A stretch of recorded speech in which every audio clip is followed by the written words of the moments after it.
and coordination under some of the most challenging circumstances imaginable. Many people made this possible.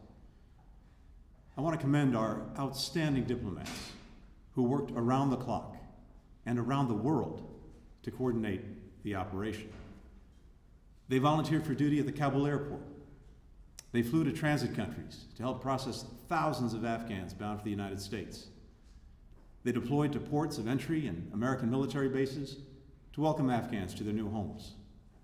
They staffed a 24/7 task force here in Washington, overseen by Deputy Secretary Brian McKeon. And they built a list of Americans possibly seeking to leave Afghanistan, then worked to contact every single one of them repeatedly, making 55,000 phone calls, sending 33,000 emails since August 14th. They solved problem after problem to keep the mission moving forward. They did this because for the thousands of State Department and USAID employees who've served in Afghanistan in the past 20 years, this evacuation operation was very personal. Many worked hand in hand for years with Afghan partners, many of whom became trusted friends. We also lost cherished members of our foreign service community in Afghanistan. We'll never forget them. Helping Americans, our foreign partners who've been by our side for 20 years, and Afghans at risk at this critical moment was more than just a high-stakes assignment for our team. It was a sacred duty. And the world saw how our diplomats rose to the challenge with determination and heart. U.S. service members in Kabul did heroic work, securing the airport, protecting civilians of many nationalities, including tens of thousands of Afghans, and airlifting them out. They're also providing vital support right now, caring for Afghans on military bases in Europe, the Middle East, and here in the United States. We've seen pictures of U.S. service members at the Kabul airport cradling babies, comforting families. That's the kind of compassionate courage our men and women in uniform exemplify. They carried out this mission under the constant threat of terrorist violence. And 4 days ago, 11 Marines, 1 Navy medic, and 1 soldier were killed by a suicide bomber at the airport gate, as well as scores of Afghans. Nearly all of them were in their early 20s, just babies or toddlers on September 11th, 2001. These deaths are a devastating loss for our country. We at the State Department feel them deeply. We have a special bond with the Marines. The first person that you see when you visit an American embassy is a Marine. They guard our diplomatic missions. They keep us safe around the world. We couldn't do our jobs without them. And we will never forget their sacrifice, nor will we forget what they achieved. The most exceptional among us perform a lifetime's work of service in a short time here on earth. So it was for our exceptional brothers and sisters who died last week. Finally, I want to thank our allies and partners. This operation was a global endeavor in every way. Many countries stepped up with robust contributions to the airlift, including working by our side at the airport. Some are now serving as transit countries, allowing evacuees to be registered and processed on the way to their final destinations.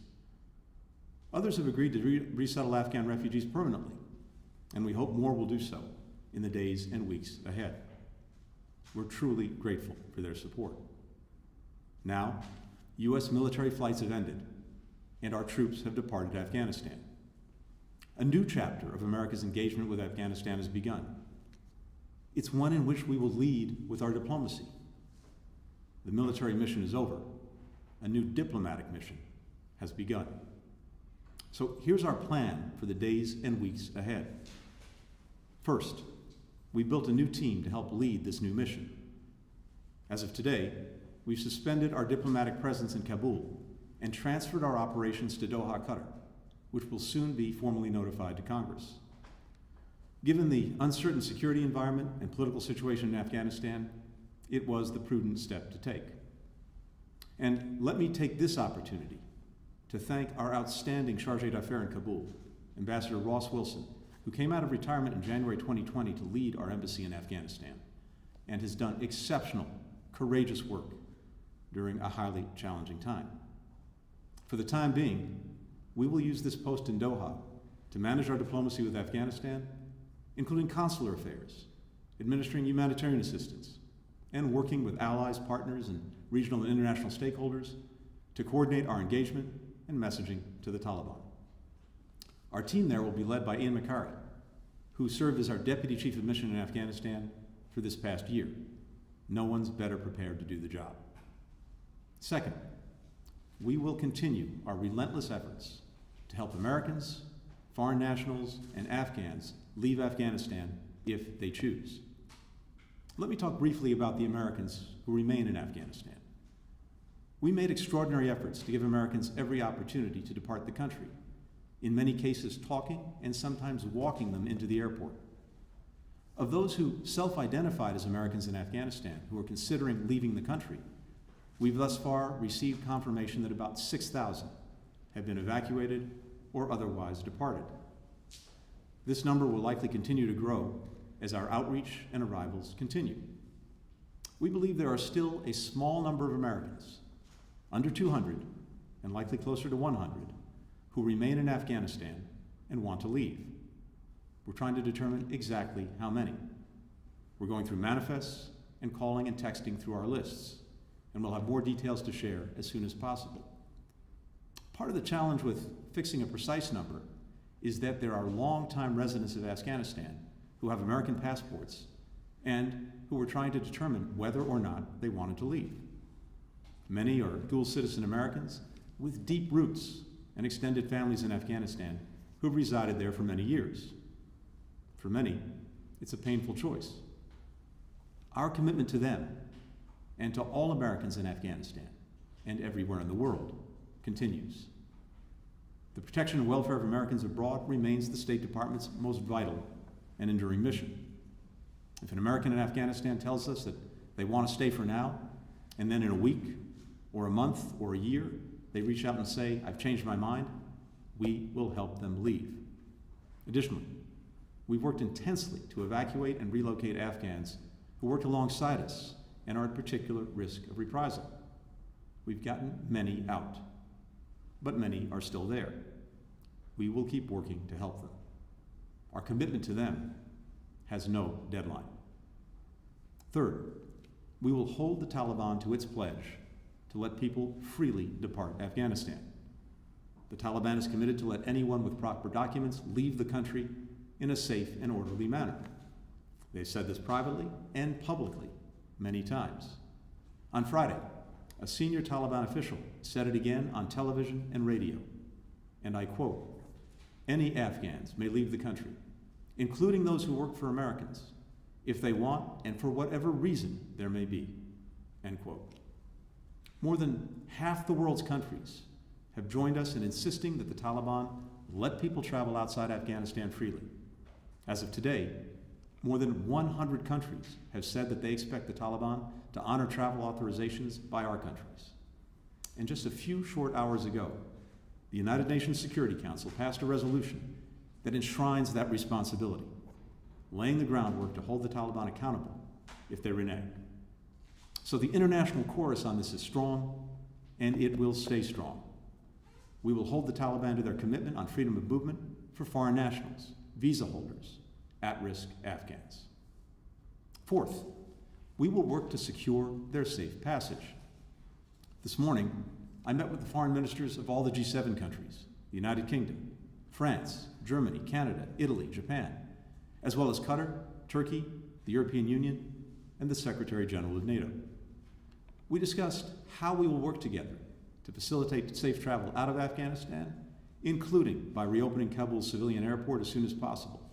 And we very much appreciate the efforts of Qatar and Turkey in particular to make this happen. This would enable a small number of daily charter flights, which is a key for anyone who wants to depart from Afghanistan moving forward. We're also working to identify ways to support Americans, legal permanent residents, and Afghans who have worked with us and who may choose to depart via overland routes. We have no illusion that any of this will be easy or rapid. this will be an entirely different phase from the evacuation that just concluded. It will take time to work through a new set of challenges, but we will stay at it. John Bass, our former ambassador to Afghanistan, who returned to Kabul 2 weeks ago to help lead our evacuation efforts at the airport, will spearhead our ongoing work across the State Department to help American citizens and permanent residents, citizens of allied nations, special immigrant visa applicants, and Afghans at high risk, if any of those people wish to depart Afghanistan. We're deeply grateful for all that John did in Kabul, for his continued commitment to this mission, as well as the extraordinary consular officers who were serving by his side. Fifth, we will stay focused on counterterrorism. The Taliban has made a commitment to prevent terrorist groups from using Afghanistan as a base for external operations that could threaten the United States or our allies, including Al-Qaeda and the Taliban's sworn enemy, ISIS-K. Here, too, we will hold them accountable to that commitment. But while we have expectations of the Taliban, that doesn't mean we will rely on the Taliban.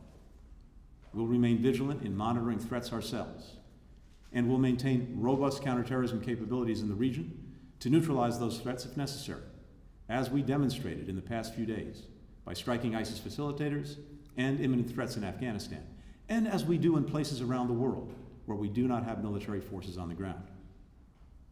Let me speak directly to our engagement with the Taliban across these and other issues. We engaged with the Taliban during the past few weeks to enable our evacuation operations. Going forward, any engagement with a Taliban-led government in Kabul will be driven by one thing only: our vital national interests. If we can work with a new Afghan government in a way that helps secure those interests, including the safe return of Mark Frerichs, a U.S. citizen who's been held hostage in the region since early last year, and in a way that brings greater stability to the country and region and protects the gains of the past 2 decades, we will do it.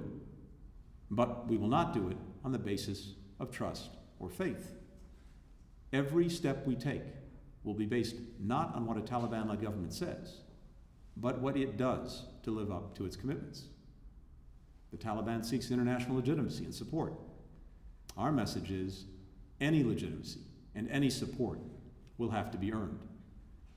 The Taliban can do that by meeting commitments and obligations on freedom of travel, respecting the basic rights of the Afghan people, including women and minorities, upholding its commitments on counterterrorism, not carrying out reprisal violence against those who choose to stay in Afghanistan, and forming an inclusive government that can meet the needs and reflect the aspirations of the Afghan people.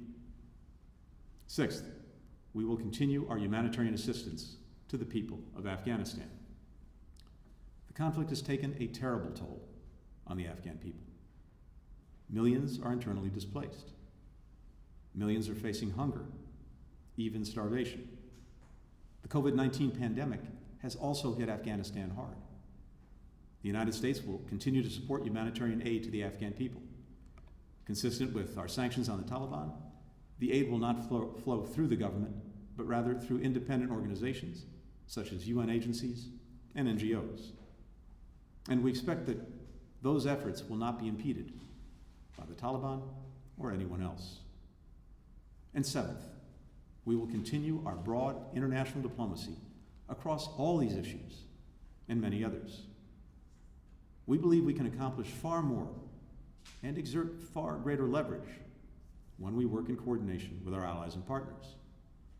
Over the last 2 weeks, we've had a series of intensive diplomatic engagements with allies and partners to plan and coordinate the way ahead in Afghanistan. I've met with the foreign ministers of NATO and the G7. I've spoken one-on-one with dozens of my counterparts. Last week, President Biden met with the leaders of the G7 countries, and Deputy Secretary of State Wendy Sherman has been convening a group of 28 allies and partners from all regions of the world every other day. Going forward, we'll coordinate closely with countries in the region and around the world, as well as with leading international organizations, NGOs, and the private sector. Our allies and partners share our objectives and are committed to working with us. I'll have more to say on these matters in the coming days. The main point I want to drive home here today is that America's work in Afghanistan continues. We have a plan for what's next. We're putting it into action. This moment also demands reflection. The war in Afghanistan was a 20-year endeavor. We must learn its lessons and allow those lessons to shape how we think about fundamental questions of national security and foreign policy. We owe that to future diplomats, policymakers, military leaders, service members. We owe that to the American people. But as we do, we will remain relentlessly focused on today and on the future. We'll make sure we're finding every opportunity to make good on our commitment to the Afghan people, including by welcoming thousands of them into our communities, as the American people have done many times before, with generosity and grace throughout our history. In this way, we'll honor all those brave men and women from the United States and many other countries who risked or sacrificed their lives as part of this long mission right up to today. Thanks for listening. Mr. Secretary, this administration break its word that no American would be left behind.